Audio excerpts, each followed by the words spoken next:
Constitution का introduction Bharat के हर school जाने वाले बच्चे को मुंह जुबानी याद है। उन 85 शब्दों में हमारी डेमोक्रेसी की आत्मा झलकती है। वो सारे शब्द हमारे पहले लॉ मिनिस्टर भीमराव अंबेडकर ने बड़े ध्यान से चुने थे। सब जानते हैं उन्होंने हमारी कॉन्स्टिट्यूशन की रचना की थी। उन्होंने लाखों दलितों को जाति भेद के खिलाफ आवाज उठाना सिखाया था। उनका जीवन एक बहुत ही दिलचस्प कहानी है और उस कहानी की शुरुआत हुई थी सतारा के इसी छोटे से स्कूल से।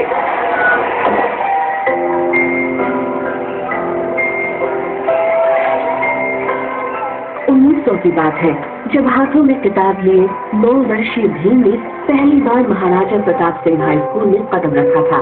भारत का कॉन्स्टिट्यूशन लिखने वाले महान शख्स का स्कूल में मजाक उड़ाया गया और उनके नन्हे से मन पर कई घाव किए गए। उन्होंने सबसे पहले स्कूल में जाति भेद का सबक सीखा। भीम एक महार थे।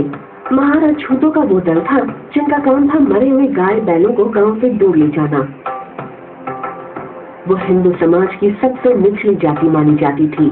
उनका स्पर्श तो दूर की बात है, उनकी आवाज और परछाइयों तक से लोग दूर भागते थे। स्कूल के ब्राह्मण टीचर्स ने छोटे भीमराव और उनके भाई को पढ़ाने से साफ इनकार कर दिया। कुछ टीचर्स पढ़ाने के लिए राजी हुए, पर वो उन्हें बोरियों पर एक कोने में बिठाते थे जो वो खुद अपने घर बुलाते थे। उनका हर तरह से अपमान किया जाता था। जब उन्हें प्यास लगती तो उन्हें पियून का इंतजार करना पड़ता जो आकर उनके मुंह में पानी डालता, क्योंकि अछूतों को पानी, यहाँ तक कि पानी का मटका भी छूने की इजाजत नहीं थी। और जिस दिन वो पियून नहीं आता था, उन दोनों बेचारे भाइयों को पूरे दिन पानी की एक बूंद भी नसीब नहीं होती। नन्हे भीम ने स्कूल में मन लगाकर पढ़ाई की। एक ब्राह्मण टीचर उनसे इतने खुश हुए कि उन्होंने नन्हे भीम को एक नया सरनेम दे दिया। कहा जाता है कि इसी स्कूल में उनको अंबेडकर, ये जो नाम है पहले अंबावडेकर था, इसी स्कूल के जो अध्यापक थे उन्होंने उन्हें अंबेडकर ये नाम इस स्कूल में दिया। लेकिन नए सरनेम से भी कोई फायदा नहीं हुआ।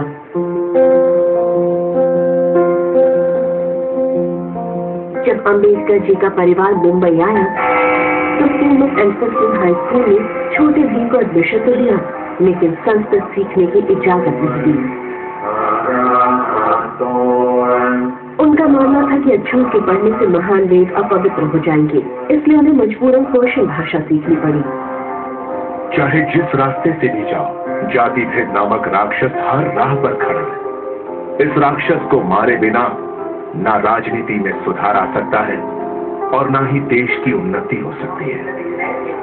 सन 1907 में डॉक्टर भीमराव अंबेडकर अपने समुदाय के पहले शख्स थे जिन्होंने एल्फिंस्टन हाई स्कूल से मैट्रिक पास की थी। उन्होंने सबको चौंका दिया था और फिर चौंकाने का सिलसिला जारी रखा। बड़ौदा के राजा से स्कॉलरशिप मिलने के बाद अंबेडकर बाकी नौजवानों की तरह इंग्लैंड के लिए रवाना नहीं हुए। उन्होंने अपनी आगे की पढ़ाई के लिए अमेरिका को चुना, जहाँ ना था कोई भेदभाव और थी आजादी।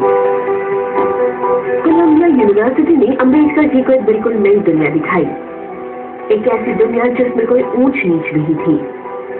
हर सब्जेक्ट में तेज डॉक्टर अंबेडकर ने पहले सोशल साइंसेस में डॉक्टरेट हासिल की और फिर वो लॉ और इकोनॉमिक्स पढ़ने के लिए लंदन चले गए। उन्होंने आगे जाकर 50 से भी ज्यादा किताबें लिखी। कास्ट उनका फेवरेट सब्जेक्ट था, लेकिन उन्होंने इकोनॉमिक्स और लॉ पर भी कई किताबें लिखी और पार्टीशन को सपोर्ट करने वाली भी एक किताब लिखी थी जिस पर कई उंगलियां उठी थी। वो कानून के बारे में बहुत कुछ जानते थे। वो एक बहुत ही टॉप क्लास इकोनॉमिस्ट थे। उन्होंने जाति भेदभाव पर भी कई अच्छी किताबें लिखी है। वो एक अक्लमंद और क्वालिफाइड पॉलिटिशियन थे और शायद ही भारत में सदियों तक उनके जैसा कोई महान पॉलिटिशियन आएगा।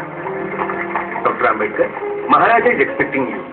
इंग्लैंड से लौटकर अंबेडकर अपने शुभ चिंतक बड़ौदा के राजा सयाजी राव गायकवाड़ के पास आकर काम करने लगे। Sir, I need a place to stay. You can't stay. लेकिन उनकी कमाई इतनी सारी डिग्रियां भी उन्हें वहाँ एक घर नहीं दिला पाई। ऑफिस में भी उन्हें रोज अपमान झेलना पड़ता था। Look here, you might be a senior officer, but you can't touch this water. उनके चेहरे पर तेज दिखता था इंटेलिजेंस का। बड़े आत्मविश्वास के साथ वो उस छोटे से ऑफिस में जाते।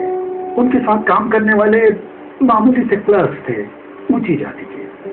उन्होंने उनसे कहा कि तुम उस मटके से पानी नहीं पी सकते जिससे हम पीते हैं। यहीं से उन्होंने बगावत करना शुरू कर दिया। उन्होंने कहा, नहीं देखो, मैं उसी मटके से पानी पीऊंगा। सन 1917 में डॉक्टर अंबेडकर फिर से मुंबई आए और अपनी पत्नी रमाबाई के साथ 2 कमरों के चौल में रहने लगी। स्वराज मूवमेंट जोर पकड़ रहा था, लेकिन वो उससे प्रभावित नहीं हुए थे। उनकी अपनी अलग और मजबूत सोच थी। वो अपने विचार अपने अखबार मूवनायक में लिखते थे, जिसे उन्होंने 1920 में शुरू किया था। उनका स्वराज के बारे में कहना था, जिस स्वराज में समाज के दुखियारों को मूल अधिकार नहीं दिए जाएंगे, वो उनके लिए स्वराज होगा ही नहीं। वो तो उनके लिए नई किस्म की गुलामी होगी।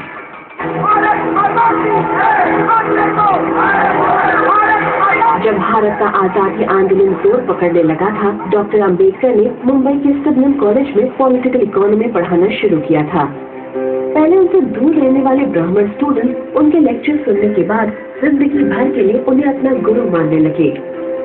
कॉलेज में टंगी उनकी तस्वीर देखकर अंदाजा लगाया जा सकता है कि उनका व्यक्तित्व कितना प्रभावशाली था।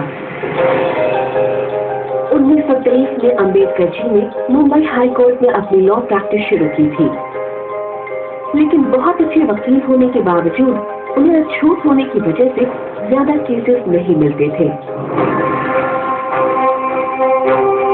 उन्होंने ठान ली थी कि वो दलितों पर से अछूत होने का धब्बा हटा कर ही रहेंगे। उन्होंने 1923 में ही बहिष्कृत हितकारिणी सभा शुरू की, दलितों का साहस बढ़ाने के लिए और हिंदू समाज की दकियानूसी सोच को चुनौती देने के लिए। 4 साल बाद उन्होंने एक बहुत ही बड़ा कदम उठाया। उस समय महाराष्ट्र के महाड में पानी के तालाब को हिंदू, मुस्लिम, गाय बैल सभी इस्तेमाल कर सकते थे, सिवाय बहिष्कृत यानी दलितों के। भीमराव कुछ ऐसा करने निकल पड़े जिससे पूरा हिंदू समाज गुस्से से आग बबूला हो गया। हमें हमारा आत्मसम्मान चाहिए, ये नारा लगाते हुए वो हजारों दलितों को महाड के पानी के तालाब के पास ले गए। उन्होंने पानी को छुआ और फिर पिया भी। फिर बाकी दलितों ने भी वही किया।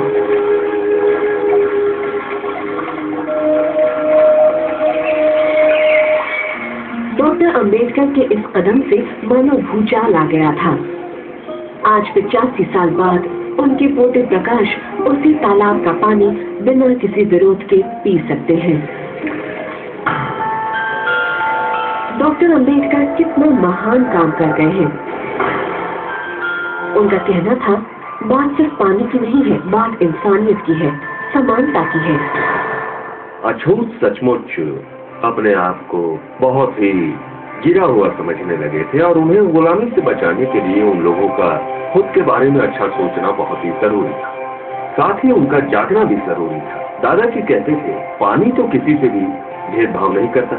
फिर क्या था, उन्होंने सबके सामने पहले खुद पानी पिया ताकि बाकी दलितों में भी हिम्मत जागे, और इस तरह उन्होंने वहां अपने हक का प्रयोग किया और लाखों दलितों ने उन्हें फॉलो किया। एक दिन बाद जब पंडितों ने तालाब के पानी का शुद्धिकरण किया तो अंबेडकर जी को बहुत दुख पहुंचा। 8 महीनों बाद वो वापस महाड में आए और इस बार उन्होंने मनुस्मृति को जला दिया, जिसे अंबेडकर जी गुलामी का बाइबल कहते थे।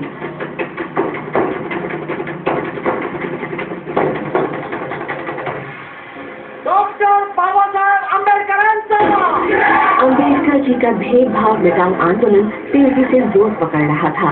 उनका अगला निशाना था नासिक का काला राम मंदिर। 1930 में अंबेडकर जी और उनके साथी मंदिर के गेट के सामने खड़े हो गए थे।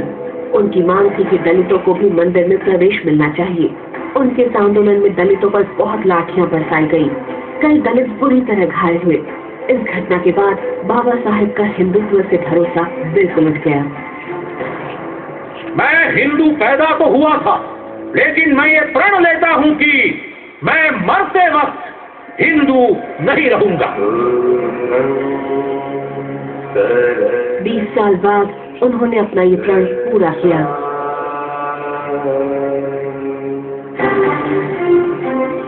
आगे देखिए बाबा साहेब किस तरह